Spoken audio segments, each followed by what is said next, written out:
So let's talk instead about flexibility of language, linguistic elasticity, if you like. Yes, I think I said earlier that our language, English... As spoken by us. As we speak it, yes, certainly, defines it. We are defined by our language, if you will. Hello, we're talking about language. Perhaps I can illustrate my point. Let me at least try. Here's a question.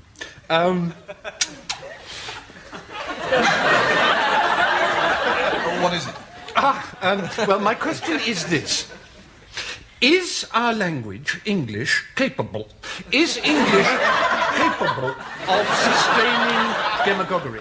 Demagoguery? Demagoguery. And by demagoguery you mean? By demagoguery, I mean demagoguery. I thought so. I mean, highly charged oratory, persuasive whipping up rhetoric. Listen to me, listen to me. If Hitler had been British, would we, under similar circumstances, have been moved, charged up, fired up by his inflammatory speeches, or would we simply have laughed?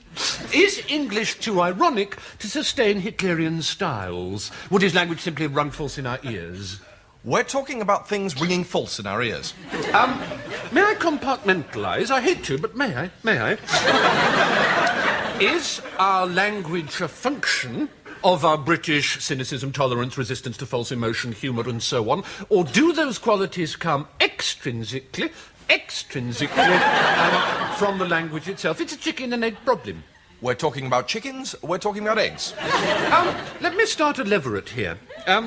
There's language and there's speech. There's chess and there's a game of chess. Mark the difference for me. Mark it, please. We've moved on to chess. Imagine a piano keyboard. 88 keys, only 88, and yet hundreds of new melodies, new tunes, new harmonies are being composed upon hundreds of different keyboards every day in Dorset alone.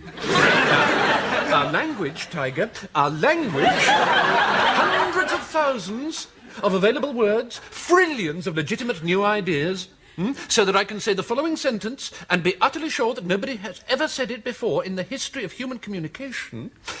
Hold the newsreader's nose squarely, waiter, or friendly milk will countermand my trousers. Perfectly ordinary words, but never before put in that precise order.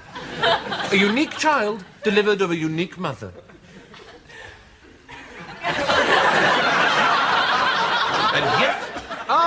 And yet, we all of us spend all our days saying to each other the same things time after weary time. I love you, don't go in there, get out, you have no right to say that, stop it, why should I, that hurt, help, Marjorie is dead. That surely is a thought to take out for a cream tea on a raining sunny afternoon. So to you, language is more than just a means of communication? Oh, of course it is, of course it is, of course it is, of course it is. Language is my mother, my father, my husband, my brother, my sister, my whore, my mistress, my checkout girl. Language is a complimentary moist lemon-scented cleansing square or handy freshen-up white pet.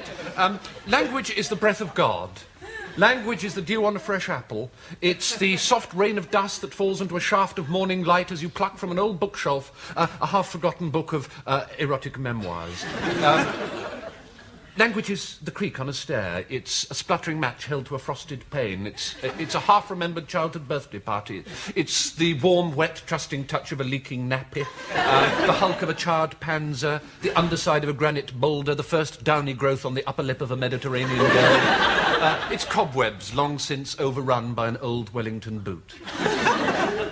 No night.